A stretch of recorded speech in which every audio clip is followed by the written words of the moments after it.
Chapter 6 from the Official NASA Procedures for Contact with Intelligent Extraterrestrial Life Manual. Physical Manifestation. While the likelihood of an actual physical appearance of IEL on Earth without previous radio contact is regarded as highly unlikely, it cannot be ruled out. Therefore, NASA is constantly monitoring outer space in the immediate vicinity of our planet. Should incoming IEL be detected, highly trained professionals will instantly be mobilized to ensure that, if they're not the primary contact with IEL, they will certainly be the secondary contact. Any untrained Earthlings who might make primary contact with IEL are to be immediately placed under quarantine. For more on this, please turn to the quarantine section of this manual. Renegade Unicorns. Lunar Day 252, breakfast time. In addition to Kira and Violet, Roddy Marquez was also in the rec room. Now, this was no surprise. Roddy used the virtual reality system every chance he got. It wasn't even rare to find him there before breakfast. Since school took place in the rec room, Roddy often got up early to score a few VR hours beforehand. He had a pair of hologoggles strapped over his eyes and sensogloves on his hands. And based on his movements, it appeared that he was playing a first-person shooter game. While the same moves probably looked cool inside the game, outside of it, Roddy looked bizarre, like a person who had found a snake in his pants. Kira was crouched by the VR controls, about to jack her portable computer into the interface. Violet was beside her, watching gleefully. "What are you—" I began, but Kira quickly shushed me.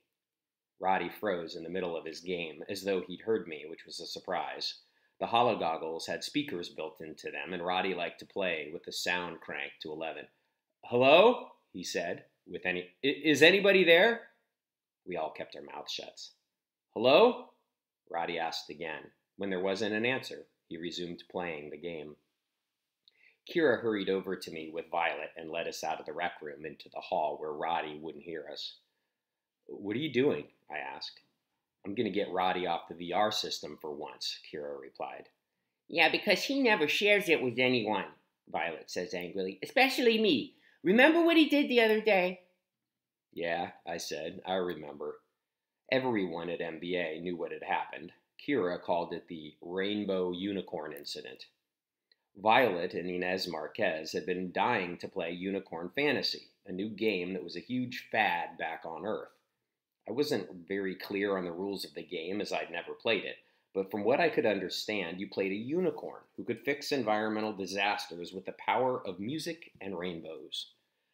Roddy had staunchly refused to get off the system, though, for 5 hours.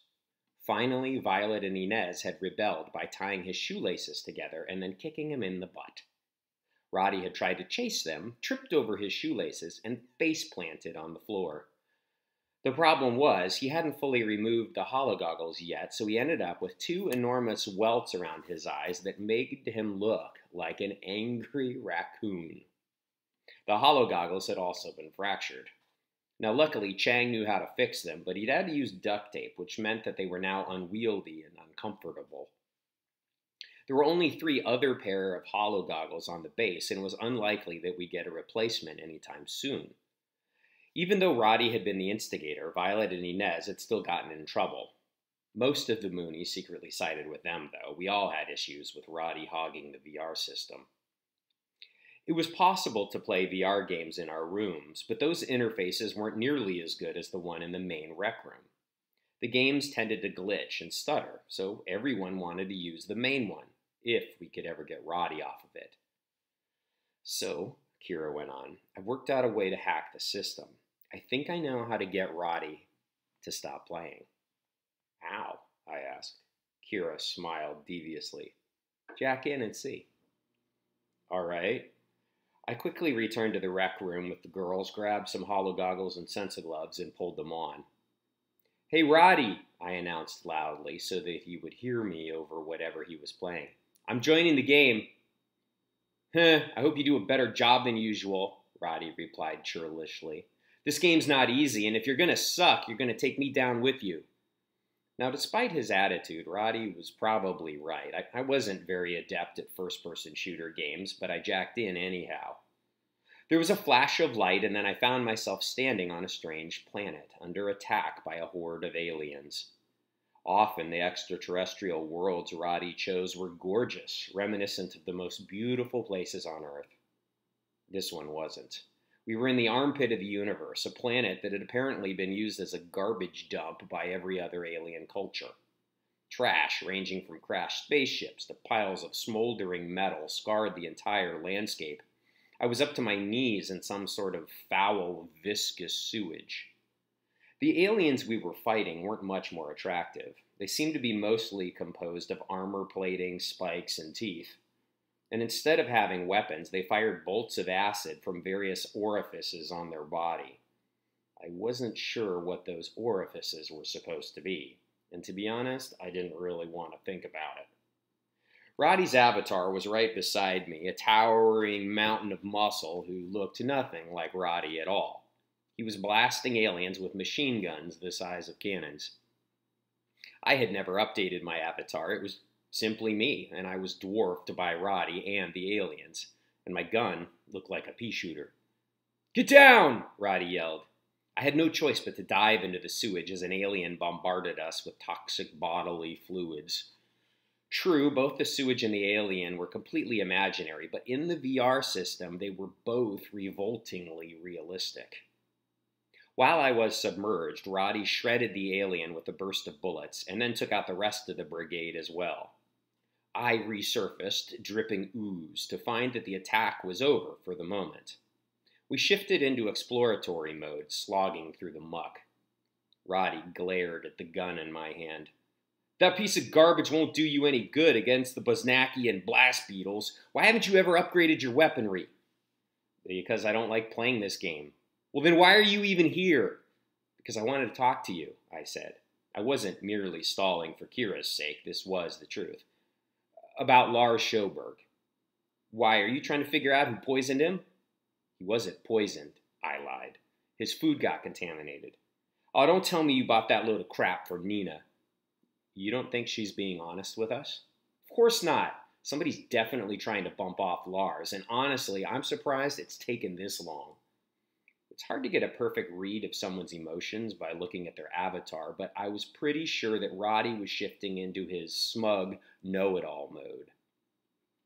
After VR games, there was nothing Roddy liked better than sharing his opinions with you, whether you wanted him to or not. Today, however, I wanted him to. "Well, how do you think they did it?" "They slipped cyanide into his food." "Duh." "Well, yeah, but..." I tensed as several eyeballs popped up from the goop around us. They weren't very large, but for all I knew, they were attached to something enormous and bloodthirsty beneath the surface. "Relax," Roddy told me. "They're just merkmoids. They can't do us any harm." "Are you sure?" Roddy blasted one of them out of the water. The others all shrieked and sank down below the surface again. "Don't look harmful to me," he said, and then continued onward. I followed him, resuming my questioning. "Well, as far as I know, there isn't any cyanide here on the base." "Well, obviously there is, because someone poisoned Lars with it." "Well, I mean, there isn't supposed to be any, because it's dangerous." "So how did the killer get it?" "Maybe they brought it up here without permission." "You mean they snuck a poison into their personal supplies 8 months ago, just in case they wanted to kill someone while they were here?" "Well, okay, maybe they made it up here. It's not that hard to make cyanide." "It isn't?" I asked. Roddy's avatar looked at me disdainfully. "Don't you know anything? Cyanide occurs naturally in..." He trailed off suddenly. "In what?" "Shh!" Roddy warily cased the sewage around us. The surface started to tremble. "I've got a bad feeling about this," Roddy said. 2 more eyes emerged from the muck. They looked like the ones we'd seen before, only these were the size of basketballs. And then the head emerged, and the rest of the body. The creature was the size of a 10-story building, and it was a hideous combination of tentacles and suckers, all of which had teeth on the edges. "What is that?" I gasped. "A merkmoid." "I thought you said they weren't dangerous." "I didn't know they got so big." "Well, now you made it angry." Even though I was only playing a game, it was realistic enough to frighten me. Roddy blasted the merkmoid with his gun. The alien didn't seem affected at all. Instead, it seemed to merely absorb the bullets. "Oh, crud," Roddy said. "It has projectile osmosis." "What does that mean?" "That means we need to run." Roddy's avatar turned and fled. I didn't bother. There was no way we could outrun the giant beast. Each of its steps would have been equal to 100 of ours. The merkmoid roared angrily, revealing a mouthful of serrated teeth tucked away beneath all the tentacles, and then squelched toward me menacingly. I cringed, ready to have my avatar flattened. There was a sudden burst of upbeat synthetic pop music, and a rainbow arced across the sky, turning the dull landscape into a kaleidoscope of color. The merkmoid froze in mid-attack, understandably confused. And at the front of the rainbow, zooming toward us, was a flying unicorn. There did not appear to be any means of propulsion that allowed it to fly, but it was still flying in violation of every known law of physics. As it got closer, I could see that Violet was riding on its back. Or rather, it was Violet's avatar from Unicorn Fantasy, a warrior princess who was also a veterinarian. "Hi, guys," Violet yelled. "Hey," Roddy yelled, "there's no unicorns allowed in this game." He was so angry he'd forgotten all about fleeing for his life. Not that the giant merkmoid was a danger any longer. It appeared completely incapacitated by the very presence of the unicorn. Violet circled it a few times on her flying unicorn, wrapping it up in a rainbow, and then cried, "Sparkle power!" And a bolt of pink light shot out of the unicorn's horn, zapping the tentacled beast, which promptly exploded into a cascade of flowers. Daisies and roses rained down around me. "Kira!" Roddy roared. "I know you're behind this. What did you do to my game?" There was another flash of light, and Kira appeared beside Violet, bobbing in the air astride her own flying unicorn. "I altered the source code to make a mashup of our games," she said proudly. Pretty cool, right?" "No, it's not cool," Roddy yelled. "You totally messed everything up." "I think it's fun," Violet announced, and she zipped around the landscape on her flying unicorn, turning our vile surroundings into beautiful things like fields of poppies and meadows full of rabbits. "Fun?" Roddy spluttered. "What's fun about a bunch of stupid flying unicorns? That doesn't even make any sense." "Oh, and a giant mutant squid the size of a skyscraper is totally logical," Kira countered. "Get out of my game," Roddy said angrily, "and reset it back the way it was before." "Oh, you mean when you were about to get your butt kicked by the squid thing?" Kira asked. "If it wasn't for us, you'd be dead right now." "I was handling everything just fine," Roddy argued. "You were running away like a chicken," Violet said, and then imitated a chicken to get her point across. "Bark, bark, bark." Now, rather than debate this anymore, Roddy simply blasted Violet's unicorn. Thankfully, instead of turning into a gory pile of flesh, the unicorn died in an explosion of glitter. Still, Violet was not pleased about this. "You jerkosaurus!" she shouted, Still floating in the air. "You killed Sparkle Bright!" "Oh, that's the way you want to play?" Kira asked Roddy. "Fine, let's play." Her unicorn fired a bolt of fuchsia light from its horn, hitting Roddy's avatar square in the chest. There was an explosion, and when the smoke cleared, Roddy's muscle-bound He-Man had turned into a kitten. A light blue kitten with enormous eyes. "Oh," Violet squealed, "he's adorable." "This is so uncool," Meow. the kitten groused. It was bizarre to see something so cute speaking with Roddy's voice. "I was here first, and you ruined my game. I'm telling Nina." "Bye," Kira taunted, waving from her unicorn. "Yeah, bye," Violet echoed. The kitten suddenly vanished, meaning that Roddy had jacked out. Beyond the cloying synthetic unicorn music, I could hear Roddy in the real world storming out of the rec room. Wow, that worked way better than I expected. Kira brought her unicorn in for a landing beside me. A rainbow ripple spread through the swamp, turning it into a gorgeous pond. "It worked a little too well," I said. "Roddy was about to tell me something important." "You mean like he's the one who tried to kill Lars?" Kira asked. I glanced at Violet to see if she was listening. Instead, she was distracted, creating a new unicorn. A pink one, with wings. "No one tried to kill Lars," I said. "He was poisoned by contamination." "Yeah, right," Kira said dismissively. So what's the deal? Are you looking for the killer? Because I'll help. I thought about saying no, but I quickly decided against it.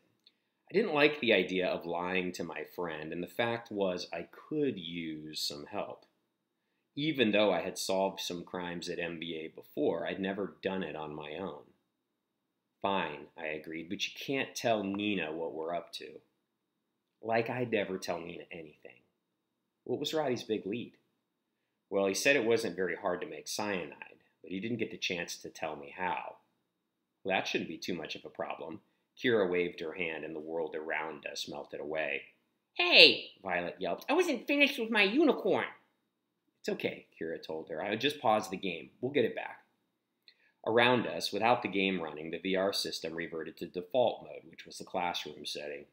This made sense because we often used it for school. In the classroom mode, we could perform virtual chemistry experiments under the watch of instructors back on Earth, or work out virtual math problems in the air, or dissect virtual animals in biology. Computer, Kira said, how do you make cyanide? I winced, unhappy that she had asked this in front of Violet, because I knew what was coming next. What's cyanide? Violet asked. The computer quickly answered both questions, at once speaking in the standard soothing female voice and writing the words for us in the air of the virtual classroom. Cyanide is a poisonous chemical compound primarily used for the mining of gold and silver, although it has some medical uses and can be used as a pesticide or an insecticide. It can be found naturally in many fruit seeds, such as cherry pits, peach pits, and apple seeds. Kira and I looked at one another, surprised. There's cyanide in seeds? I repeated. That is correct, the computer replied. In addition to the ones I mentioned, it can also be found in the seeds of nectarines, plums, and apricots. We don't have any seeds here, Kira told me, or much fruit at all. Not since those tangerines 2 months ago when I first got here. Dr. Goldstein has lots of seeds, Violet said. Apple seeds, lots of them. She does? I asked. Where? In the greenhouse, Violet replied. Now that made sense. Dr. Goldstein was the lunar agriculture specialist. It was her job to maintain the greenhouse, only Dr. Goldstein isn't growing apples here, Kira pointed out. I know, Violet said, offended. I'm not stupid, but she has seeds. Lots of them. I've seen them. How? I asked. I just have, Violet replied. I pay attention to things. Now that was true. There'd been many times when Violet had noticed things that other people hadn't. In the past, I'd made the mistake of discounting what Violet claimed was true, thinking that she might be making things up, but now I had learned not to be so quick to do that, and so had Kira. I think we ought to pay a visit to Dr. Goldstein, she said.